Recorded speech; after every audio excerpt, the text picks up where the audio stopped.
여러분의 인생의 맨 마지막 때에 가장 소중하다 생각되는 그것이 무엇일까요? 제자훈련 중에 보통 그 유언장 쓰기 그 숙제를 생활 숙제로 내드리곤 합니다. 유언장을 쓰게 되면 과거의 자신의 삶으로부터 시작해서 쭉 돌아보고 그리고 정말 내가 무엇이 소중하고 또 내가 무엇을 남겼는지를 또 내가 무엇을 앞으로 더 후회가 되는지를 깨닫는 그런 시간이 됩니다. 사실 우리가 열심히 힘써서 살아가지만 그러나 우리 인생의 마지막에 되어서 돌아볼 때 내가 이런 일을 하려고 내가 이렇게 살아왔나 후회되는 일들이 혹 있지 않을까요? 정말 우리 인생의 마지막 때에도 소중하고 가치 있는 일이 정말 우리가 힘쓰고 애써야 될 소중하고 가치 있는 일이 되리라 믿습니다. 오늘 우리가 읽은 이 본문의 말씀은 야곱이 자신의 마지막을 준비하면서 우리에게 무엇이 이 땅에서 소중한지 오늘 말씀을 통해 우리에게 들려주고 있다고 믿습니다. 야곱은 자신의 마지막을 사랑하는 아들 요셉에게 먼저 유언으로 남깁니다.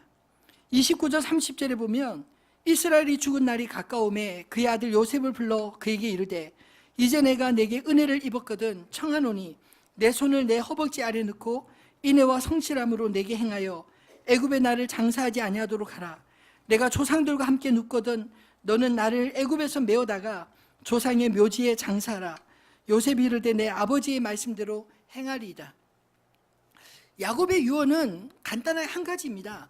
무엇보다 자신이 비록 그 아들을 보기 위해서 또 기근을 피해서 이 가나안 약속의 땅에서 애굽으로 와서 살고 있지만 그러나 내가 죽거든 나를 이 애굽 땅에 묻지 말고 내 조상의 묘지 곧 가나안 땅에 그 아브라함이 사두었던 이 막벨라 굴에 나를 거기에 넣어달라고 그렇게 부탁하고 있는 것입니다. 이것은 단지 이 야곱이 그 고향이 그리워서 하는 이야기가 아니라 자신의 마지막 유언으로 이 이야기를 하는 것은 내가 이곳에 살지만 우리 가족들이 이곳에 살지만 하나님이 언젠가 약속하신 그 땅으로 이끄실 때 이끄실 날이 있을 텐데 그때를 바라보면서 자손들에게 그 고향이 어딘지 약속의 땅이 어딘지를 기억하게 하기 위해 유언을 남긴 것 아닐까요? 그리고 이어서 자손들을 위해 축복합니다. 오늘 48절에는 요셉과 두 아들을 축복하고 그리고 49장에는 야곱의 12아들들을 미래를 내다보며 축복하는 그런 말씀이 기록되어 있습니다. 오늘 본문 특별히 15절과 16절을 보면 그가 요셉을 위하여 축복하여 이르되 내 조부 아브라함과 아버지 이삭이 섬기던 하나님 나의 출생으로부터 지금까지 나를 기르신 하나님 나를 모든 환난에서 건지신 여호와의 사자께서 이 아이들에게 복을 주시오며 이들로 내 이름과 내 조상 아브라함과 이삭의 이름으로 칭하게 하시오며 이들이 세상에서 번식되게 하시기를 원하나이다.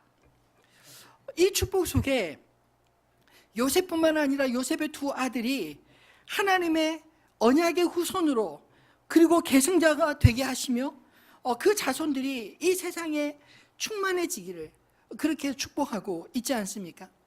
사실 야곱이 살아온 세월이 험난했지만 그러나 하나님의 약속의 땅과 그리고 하나님의 거룩한 백성들을 이 땅에 남기는 것 그것을 위하여 살아오지 않았습니까?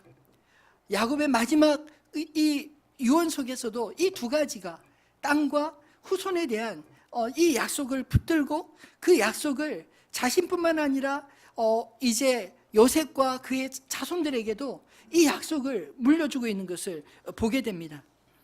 그 중에서도 오늘 본문에 사실 가장 많은 양을 차지하는 대목은 요셉의 두 아들 므낫세와 에브라임을 축복하는 말씀입니다. 그것도 사실 다른 아들들 12아들들을 축복하기 전에 먼저 이 두 아들을 손주들을 축복한 이유가 무엇일까요?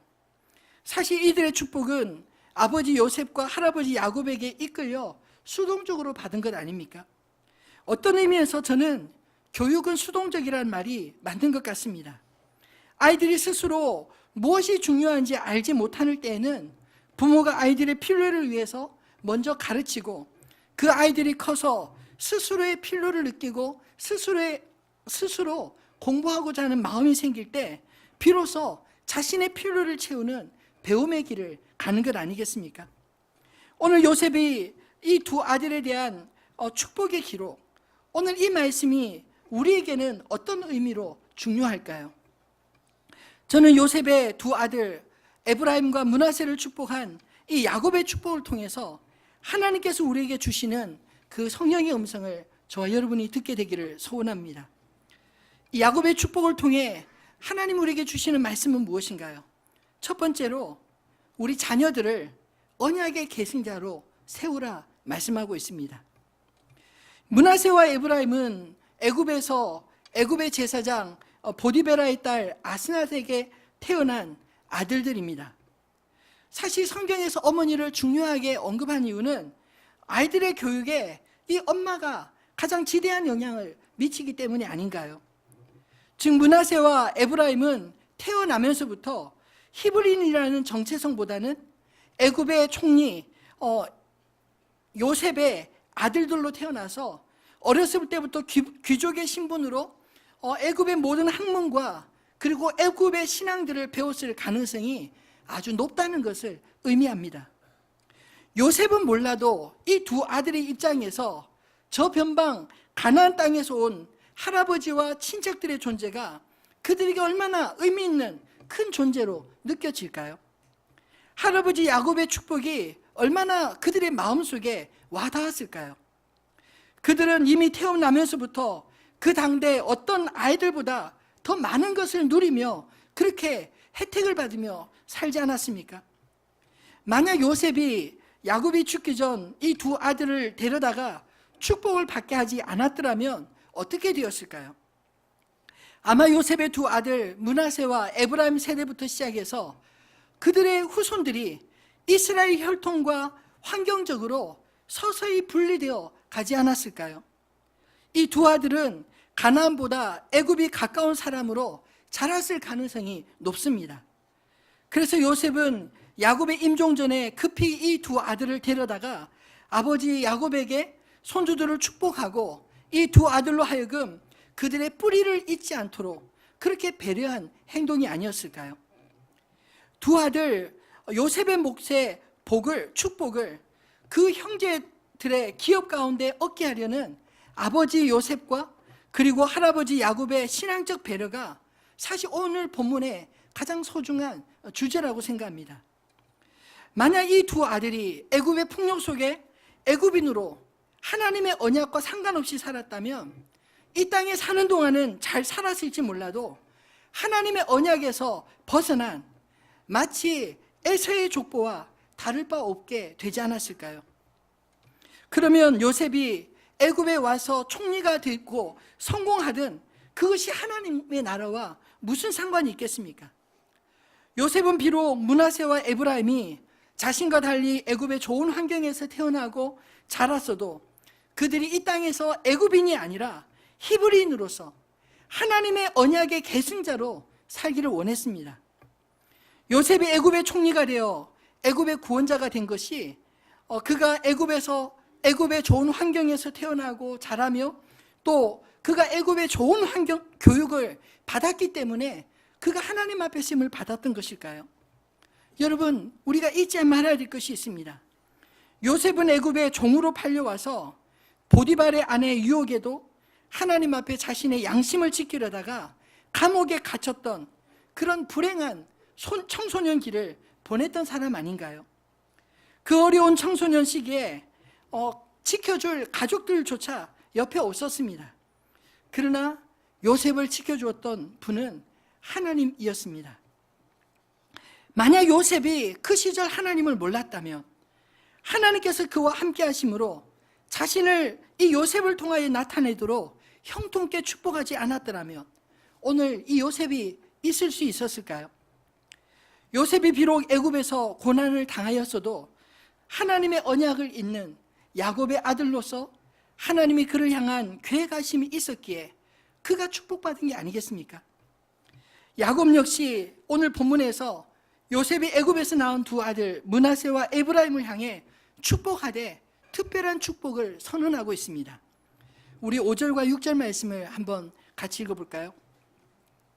내가 애굽으로 와서 내게 이르기 전에 므낫세는 내 것이라 르우벤과 시몬처럼 내 것이 될 것이요 이들 후에 내 소생은 내 것이 될 것이며 그들의 형의 이름으로 함께 받으리라. 아멘. 이 므낫세와 에브라임을 야곱의 첫째 르우벤과 둘째 시몬처럼 이 야곱의 족보 속에 넣겠다, 이렇게 선언하고 있습니다.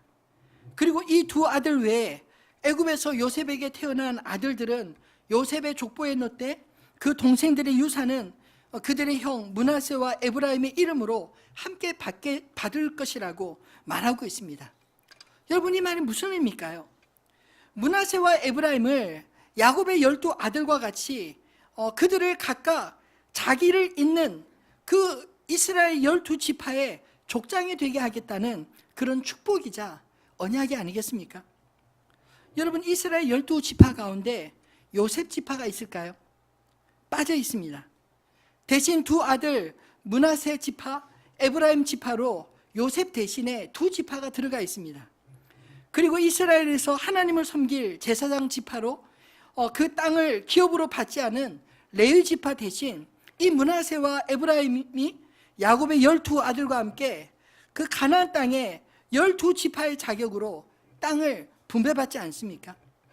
즉 요셉이 두 아들의 이름으로 두 지파의 기업을 받게 되는 축복이 오늘 이 야곱의 축복 속에 담겨져 있는 내용인 것입니다. 여러분, 오늘 이 야곱과 같이 요셉과 같이 우리 자녀들을 하나님의 언약의 계승자로 잘 세우시기를 주님의 이름으로 축원합니다. 목회하면서 제가 가장 안타까운 것은 부모는 믿음이 참 좋은데 자식들은 하나님을 떠난 그런 가정들을 신방할 때입니다.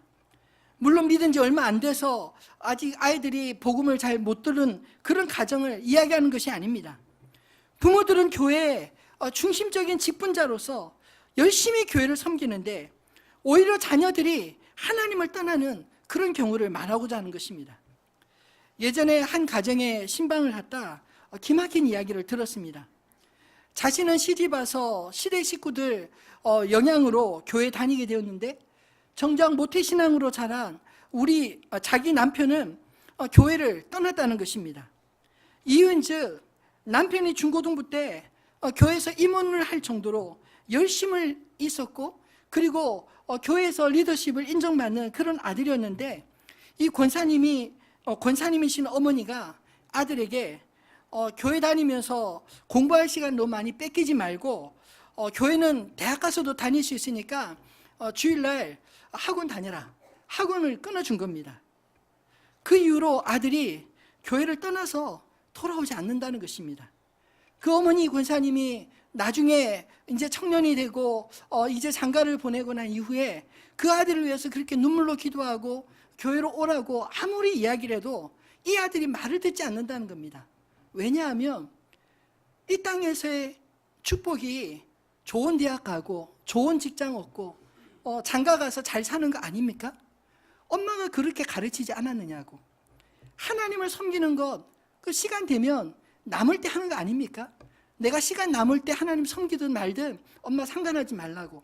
그런 식으로 이야기를 한다는 겁니다. 저도 전도사 시절 중고등부를 섬길 때 한참 그 학생들과 문학의 밤 행사를 하고 있었는데 한 안수 집사님이 오셔서 저를 붙잡고 으슥한 곳에 데려가시더니 저를 굉장히 혼을 내시더라고요. 내 자식 제발 교회에 그만 좀 불러놔요. 당신이 내 아들 장래 책임질 수 있어요? 이러면서 그 아들들을 데려가는 겁니다. 이런 말하기는 참 그렇지만 그렇게 교회에 그 당시에 잘 나오던 그 착한 아들들이 그 이후로는 교회를 떠나서 지금까지 나오고 있지 않습니다. 저희 아버님이 섬겼던 교회이기 때문에 그 이후에 그 아이들의 행방과 아이들의 어떻게 자랐는지 제가 계속 소식을 듣는데 너무나 안타까운 이야기를 참 많이 듣습니다. 여러분, 아이들은 사실 어떤 친구를 만나냐에 따라 그 친구들의 영향을 많이 받게 돼 있지 않습니까? 교회 친구들과 많은 시간을 보내면 자연스럽게 그 아이들과 공동체를 이루며 신앙을 배우게 됩니다. 세상 친구들과 많은 시간을 보내면 그 아이들과 더불어 세상을 더 빨리 많이 배우게 될 것 아닌가요? 우리 교회 주일학교에 제가 공을 많이 들이는 이유가 있습니다. 저도 새 아이를 키우지만 아이들은 기다려주지 않고 정말 얼마나 빨리 크는지 모르겠습니다. 여러분, 시간이 없습니다. 일주일에 한 번 1시간 정도 교회에 보내는 것으로 주일학교 교육하는 것만으로 사실 시간이 역부족입니다.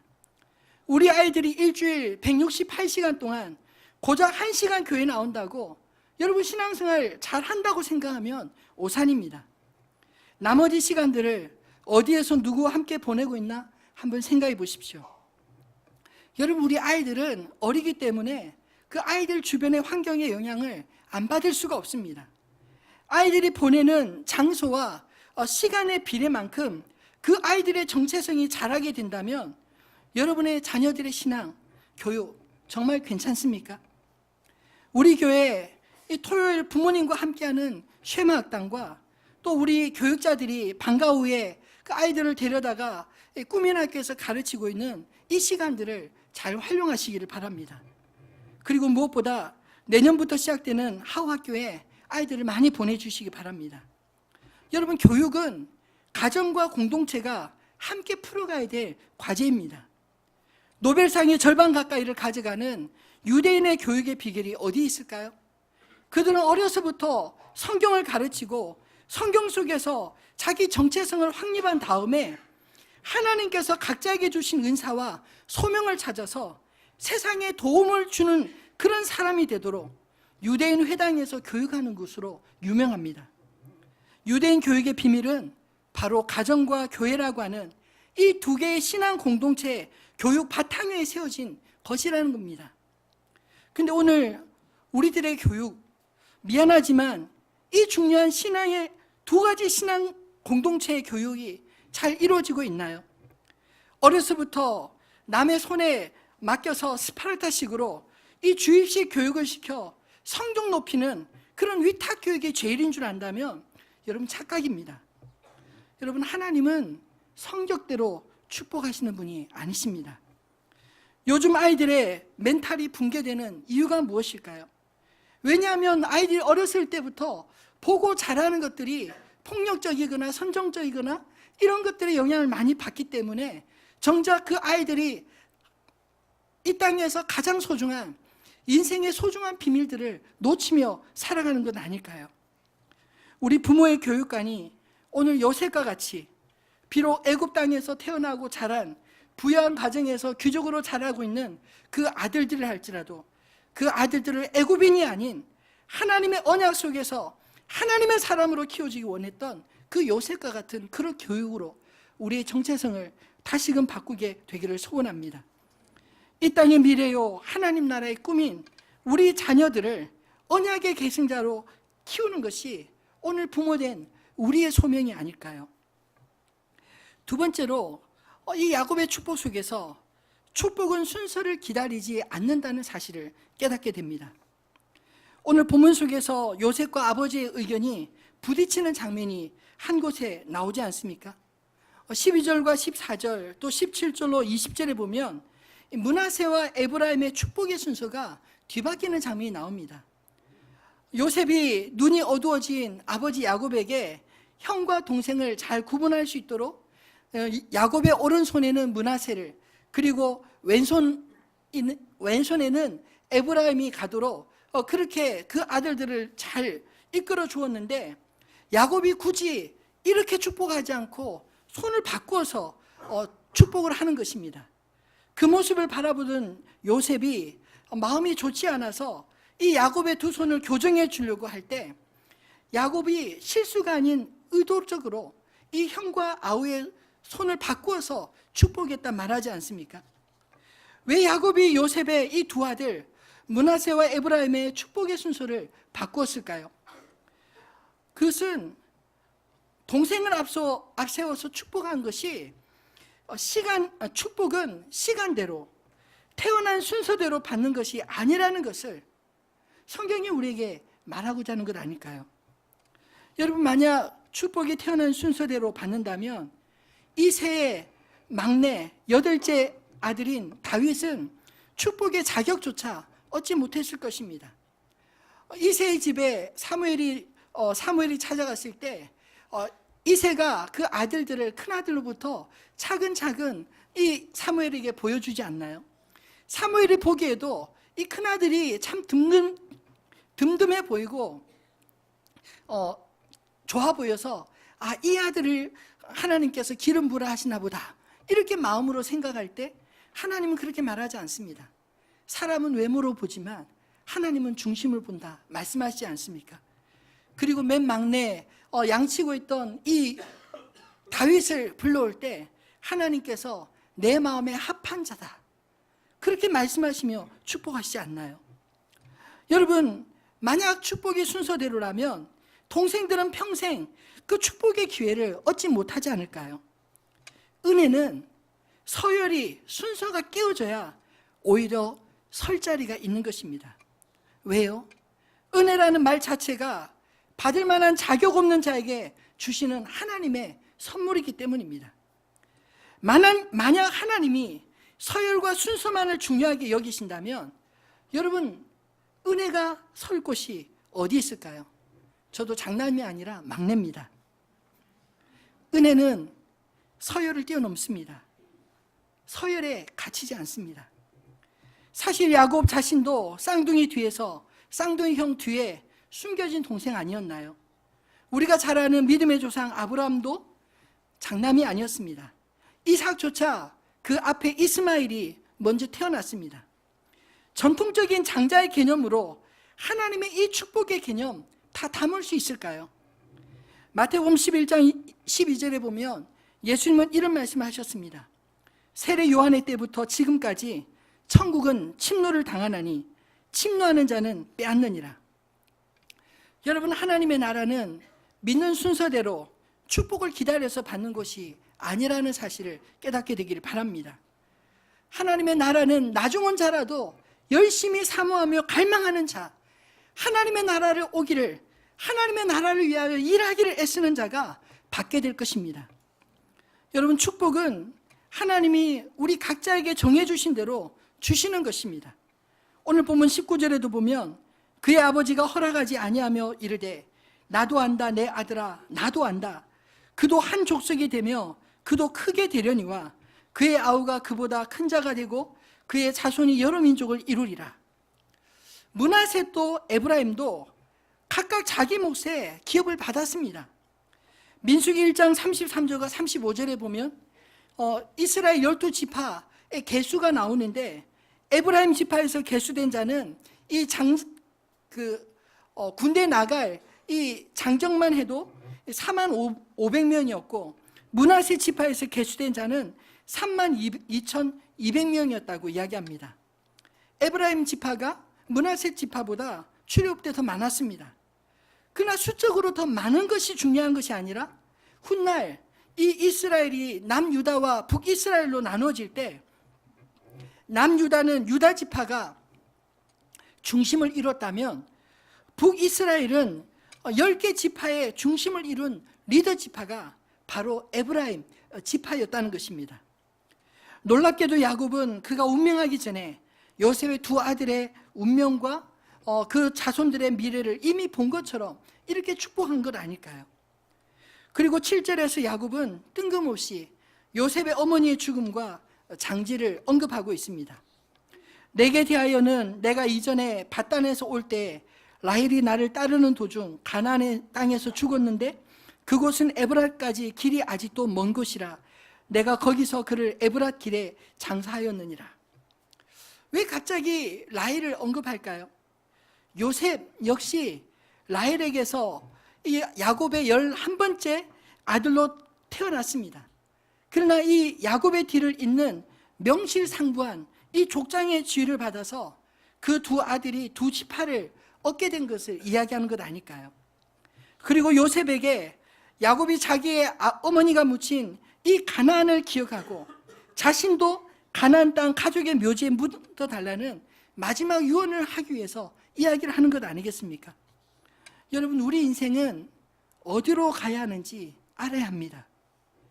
야곱은 하나님의 약속을 받아 그 약속이 성취될 가나안 땅을 잊지 않고 요셉에게 분명하게 부탁하는 것입니다. 오늘 저와 여러분도 비록 우리가 이 땅에서 살아가지만 우리가 돌아갈 본향이 있다는 것을 기억하시고 하나님의 사람으로서의 본분을 지키며 사시기를 주님의 이름으로 축복합니다. 말씀을 맺겠습니다. 하나님의 언약은 부모에 의해서 태어난 자식들에게 저절로 유전되는 것이 아닙니다. 부모의 신앙을 자녀들에게 부지런히 가르치고 또 축복하며 위임할 때 비로소 자녀들에 의해 계승되는 것을 기억하시기를 바랍니다. 므낫세와 에브라임 형제는 요셉이 낳았기 때문에 하나님의 언약을 자연히 받게 된 것이 아니라는 것을 말하고 싶어서 오늘 창세기 48장에서 이야기를 하고 있는 것 아닐까요? 오늘 요셉이 두 아들을 위해 아버지 야곱에게 데려가 축복을 받게 하고 하나님 나라의 기업을 얻게 하였기 때문에, 그리고 두 아들을 애굽에 살았지만 애굽인이 아니라 히브리인으로 양육했기 때문에 그것이 가능한 것 아니겠습니까? 야곱 역시 이 언약의 비밀을 아는 자였기 때문에 이 두 손자를 그냥 그곳에 가만히 내버려 두면 마치 이방인과 될 것을 알고 자기 자식과 같은 기업을 주어서 이 땅에 애굽 사람이 아닌 약속의 자손들로 12지파 가운데 2지파를 이루도록 축복한 것이 아닐까요? 여러분, 우리들의 신앙은 나만 잘 믿어서 되는 것이 아니라 우리 자녀들에 계승되어야 합니다. 하나님의 언약은 믿는 자에게, 그리고 그 약속을 신실하게 지키는 자에게 계승되는 것입니다.